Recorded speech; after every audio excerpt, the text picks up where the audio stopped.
Journée inoubliable hier jeudi. Ils ont reçu la visite du président de la République, Alassane Ouattara, et son épouse. Les hôtes de marque ont sillonné, vous allez le voir, les stands.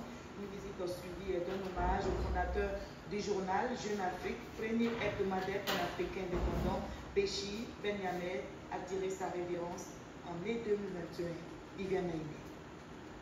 Le Salon international du livre d'Abidjan a accueilli dans l'après-midi de ce jeudi 16 mai la première dame de Côte d'Ivoire, Dominique Ouattara, puis le président de la République, Alassane Ouattara, qui devait arriver un peu plus tard.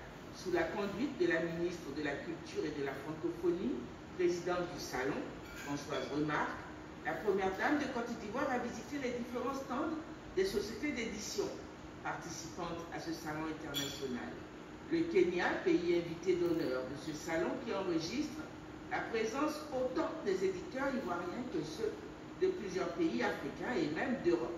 Le livre outil pédagogique par excellence, la première dame de Côte d'Ivoire a donné l'exemple en achetant pour 2 millions de francs de livres destinés à divers dons, et en particulier pour l'éveil, la formation et l'éducation des plus petits. Arrivé un peu plus tard, le président de la République, Alassane Ouattara, a visité à son tour l'exposition avant de prendre part avec son épouse à la cérémonie hommage à un géant de la presse, Béchir Ben Yammed, fondateur depuis 1961 du premier journal panafricain indépendant, Jeune Afrique. Béchir Ben Yammed, décédé le 3 mai 2021 à l'âge de 93 ans des suites de la Covid-19. À cet hommage voulu par sa veuve, Daniel Ben Yammed, le président de la République, Alassane Ouattara, ami de longue date du défunt, et son épouse, la première dame de Côte d'Ivoire, se sont joints. Plusieurs témoignages sur l'homme, sur le journaliste d'exception qu'a été Béchir Ben Yammed, sur l'œuvre qu'il a bâtie et qu'il laisse à la postérité, ont été évoqués. Un baobab s'est couché, mais son œuvre est éternelle.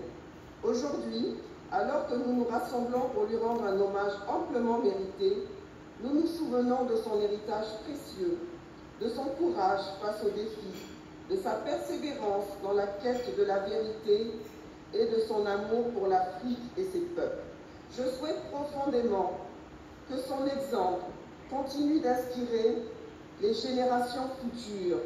Et dans ce sens, je suis heureuse que des étudiants aient été conviés à cette cérémonie qui est aussi celle de la transmission qui lui tenait à cœur.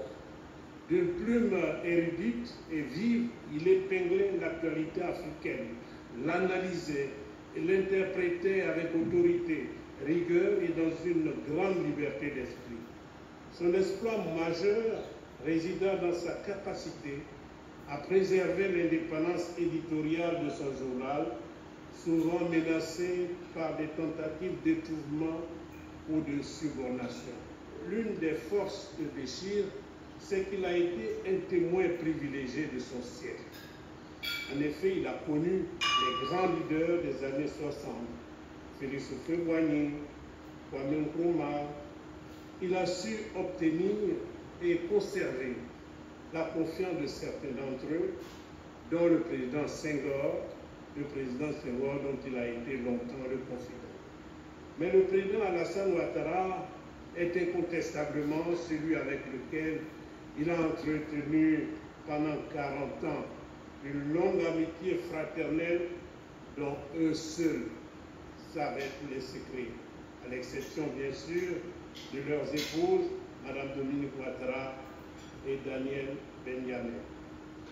Ils se sont connus quand le président Ouattara était conseiller spécial du gouverneur de la BCEAO à Dakar. Je crois deviner pourquoi une telle amitié a résisté autant. C'est tout simplement le respect qu'ils se vouaient l'un l'autre. Mais il y a d'autres raisons certainement. Respectueux de la liberté de la presse, le président Alassane Ouattara n'a jamais cherché à influer sur la ligne éditoriale de Jeune Afrique. Le point d'intensité de cet hommage a été l'importante annonce faite par sa veuve, Daniel Ben Yammed. Aujourd'hui, je voudrais vous annoncer que nous posons la première pierre du prix Béchir Ben Yammed, que nous avons toujours voulu créer depuis sa mort, pour qu'il continue à vivre à travers d'autres journalistes qui seront récompensés par ce prix pour la qualité de leur